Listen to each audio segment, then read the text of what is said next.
हमने एक भी मकान गिराया नहीं है।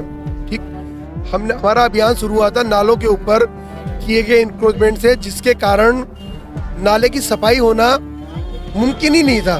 आज से 50 साल पहले दुकानें बना के उसको किराए पे दी गई या उनको कच्ची जगह आवंटित की गई कि वो कच्चा एक स्ट्रक्चर रख सकते हैं, लेकिन उसको लोगों ने दुरुपयोग करते हुए पूरा निर्माण कर लिया।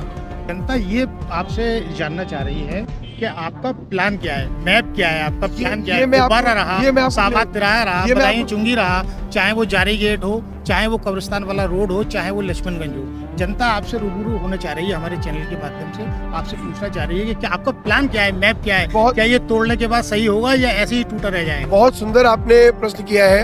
एक भी स्थान ऐसा चिन्हित करके बता देंगे। मेरा 27 साल की मेरी सेवा हो गई है, अपने वेतन पे गुजर करता हूँ, एक पैसे की रिश्वत किसी से लेता नहीं, निष्पक्ष कार्रवाई कर रहा हूँ, इसलिए लोगों का जन समर्थन है मेरे साथ।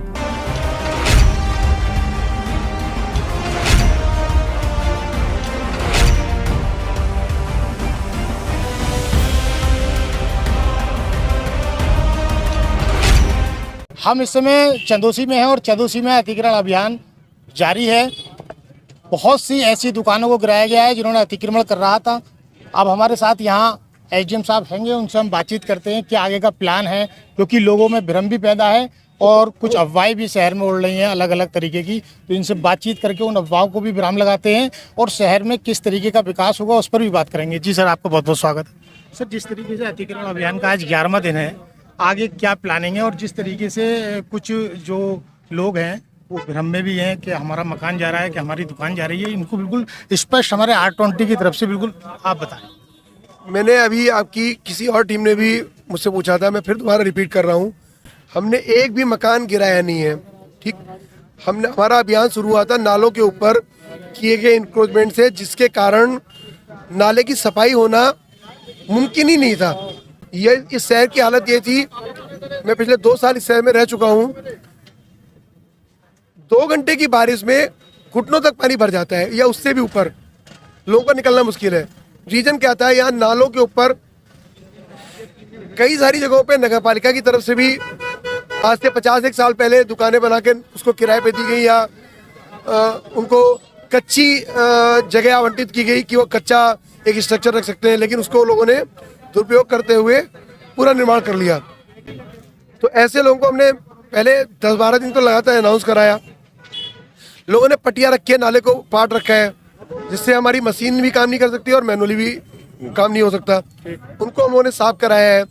जैसे कचहरी के सामने हम लोग इस समय खड़े हुए हैं, यहाँ हमारी रोड की चौड़ाई करीब 40 मीटर है। आप जरा नजर डाल के देखेंगे, आपको शायद ये मुश्किल से 25 के आसपास दिख रही होगी। तो रीजन क्या है कि जैसे ये पीछे घर है जिनका, इसके बाद हमारा बंजर का नंबर है, इनके बाद बंजर के नंबर में इन्होंने पहले कब्जा किया या जो भी किया। इनका दावा तो ये है कि इन्होंने बैनामा करा लिया ग्राम पंचायत से। ग्राम पंचायत को ग्राम समाज की जमीन बेचने का कोई हक नहीं है, किसी कानून में हक नहीं है। थोड़ी देर के इनके कब्जे को हम सही भी मान लें तो ये कोर्ट में एक लिटिगेशन लेके गए, माननीय न्यायालय ने इनको एक स्टे ग्रांट किया। वो लिटिगेशन डिफरेंट लेवल पर चलता रहा, माननीय हाई कोर्ट तक भी चला। इन्होंने क्या किया, मुझे अपनी बात तो पूरी पहले अपनी बात पूरी करने दीजिए। उसी दौरान इन्होंने क्या किया, 10 से 12 दुकानें रोड के एरिया में बना के खड़ी कर दी। आप खुद मुकदमा लड़ने जाते हैं, आप उम्मीद करते हैं कि हम लोग माननीय न्यायालय के आदेश का समाधान करें, जैसी हमारी जिम्मेदारी है। तो यही अपेक्षा आपसे भी तो की जाती है। अगर आप याची हैं या वादी हैं तो आपको भी तो माननीय न्यायालय के आदेश का उतना ही समाधान करना पड़ेगा ना। जिस तरीके से अभी फुब्बारे का पूरा चौड़ीकरण हुआ है, जनता ये आपसे जानना चाह रही है कि आपका प्लान क्या है, मैप क्या है, आपका प्लान क्या है? गुब्बारा रहा, साबात तिराहा रहा, बदायूं चुंगी रहा, चाहे वो जारी गेट हो, चाहे वो कब्रिस्तान वाला रोड हो, चाहे वो लक्ष्मणगंज हो, जनता आपसे रूबरू होना चाह रही है हमारे चैनल के माध्यम से, आपसे पूछना चाह रही है कि क्या आपका प्लान क्या है, मैप क्या है, क्या ये तोड़ने के बाद सही होगा या ऐसे ही टूटा रह जाएगा? बहुत सुंदर आपने प्रश्न किया है। किसी भी लोकल बॉडी का उद्देश्य विध्वंस नहीं होता है, विकास ही होता है। हमारी जो पूरा तंत्र है ये जनता की सुविधा के लिए है। जल निकासी उनको प्रॉपर मिले, उनको आवागमन का अच्छा मार्ग मिले, उनको अच्छी जन सुविधाएं मिले, अच्छी लाइट में प्रकाश व्यवस्था मिले। हमारा उद्देश्य, इसी उद्देश्य से हमारा काम चल रहा है। आपने देखा होगा जो तहसील वाला चौराहा, जारी गेट चौराहा है, उसको बोलते हैं साबात तिराहा, वहाँ पे 44 मीटर चौड़ी रोड थी। अभियान शुरू होने से पहले लोगों ने उसको मुश्किल से 12 मीटर 15 मीटर छोड़ रखा था। अभी वो 44 मीटर की रोड विजिबल हो गई है। वहाँ से जो एक बिजली घर होते हुए जो रास्ता जा रहा है वो 18 मीटर के आसपास चौड़ा है। मुश्किल से 5 से 8 मीटर था और दोनों तरफ लोगों ने अपने अस्थायी टाइप के कभी ठेले रखकर कभी सब्जी की दुकान लगा के ऐसे कब्जे किए हुए थे। उसके पास में हमारा बड़ा रोडवेज का बस अड्डा प्रस्तावित है। हम लोगों ने प्लान किया है कि उस रोड को हम 4 lane road roadways base station कहाँ पर है सर? वो बिजली घर की जो जगह है पावर हाउस में, उसी के पास में। तो हम लोग एक बड़ी चौड़ी रोड बना के देने का प्लान कर रहे हैं। एस्टीमेट तैयार हो गए हैं, परीक्षण चल रहा है। चूंकि निर्माण की एक प्रक्रिया होती है, थोड़ा टाइम लगता है। अब जैसे इसी कचेरी रोड पे आप आगे जाएंगे तो देखेंगे यहाँ थोड़ा सा आगे बढ़ के करीब 70 से 80 मीटर चौड़ाई की रोड भी हमको मिल रही है। लेकिन आप रोड देखेंगे तो मुश्किल से 4 मीटर 6 मीटर की चल रही है। अब आप नाला देखेंगे बिल्कुल रोड की एज पे चल रहा था, वहाँ से कम 8 से 10 मीटर नाला खिसक के इतनी चौड़ी रोड हम लोग करीब डबल लेन ही प्रयास तो हमारा 4 लेन बनाने का, लेकिन न्यूनतम डबल या ट्रिपल लेन रोड बनी जाएगी। अच्छा सर, एक सवाल मेरा और है। जिस तरीके से कुछ अधिवक्ताओं ने आपके ऊपर आरोप लगाया है कि आप कुछ लोगों का पैसा लेकर रोक रहे हैं, कुछ दुकानों को आपने रोक दिया है, कुछ मकानों को रोक दिया है, कुछ अतिक्रमण को रोक दिया है, तो उसके लिए आप क्या कहेंगे? साफ बात करें। कोई एक भी स्थान ऐसा चिन्हित करके बता देंगे।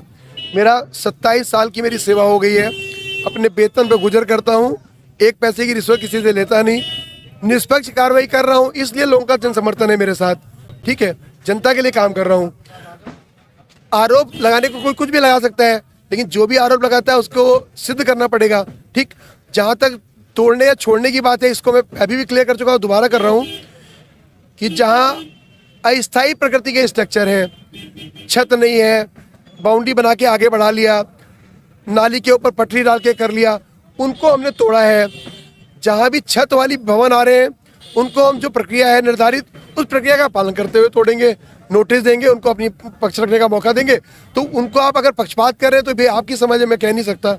अच्छा, मालगोदाम रोड पे कुछ नजर डालेंगे जरा सी, जो रेलवे की दुकानों में बने, बहुत सारी जगहों पे काम किया है। रेलवे का एक जो रेलवे स्टेशन है उसका सुंदरीकरण का लगातार कार्य चल रहा है। रेलवे की तरफ से पिछले 1.5 सालों से पत्राचार चल रहा था कि हम उनकी जो सामने जो उनके फेस पे दुकानें आ रही हैं, जो अनधिकृत रूप से बना दी गई हैं, उनको हटाया जाए। कार्रवाई नहीं हो पा रही थी। हम लोगों ने प्रयास किया, लोगों को कन्विंस किया, लोगों ने सामान अपने आप हटा लिया, उनको हमने हटा के क्लियर किया। लेकिन आपको पता है वहाँ बहुत सारी दुकानें अभी भी बनी हुई हैं, उनको हमने नहीं हटाया। जैसे जैसे परियोजनाएं बनेंगी, आवश्यकता होगी, लेकिन लोगों को हम स्थिति स्पष्ट करते हुए चल रहे हैं कि हमारा रेवेन्यू रिकॉर्ड क्या कह रहा है, नक्शा क्या कह रहा है। भाई जहाँ पे आपने निर्माण कर रखा है, अगर सड़क का जगह है वो, तो आप उसमें खरीद फरोख्त की बात नहीं कर सकते। कोई भी एजेंसी सरकारी सड़क को नहीं बेच सकती है। एक्ट में भी ये व्यवस्था है और माननीय हाई कोर्ट, सुप्रीम कोर्ट के भी ऐसे डिफरेंट टाइप के जजमेंट्स हैं जिनको आप कोर्ट कर सकते हैं। Thank you sir. देखिए, जिस तरीके से विनय मिश्रा जी ने बात को कुछ क्लियर किया है, अब आगे देखते हैं किस तरीके से प्रशासन इस पर कार्रवाई करेगा और किस तरीके से इस चंदोसी का चांसी नगरी को बनाने में पूरा प्रयास करेगा। क्योंकि अड़चने और बहुत सी चीज़ें ऐसी हैं जो प्रशासन के सामने भी आती हैं और प्रशासन इसको फेस करता है, और वहीं जनता के हित में कुछ कहा है विनय जी ने। अब देखते हैं इस पर कितना काबिज होता है प्रशासन।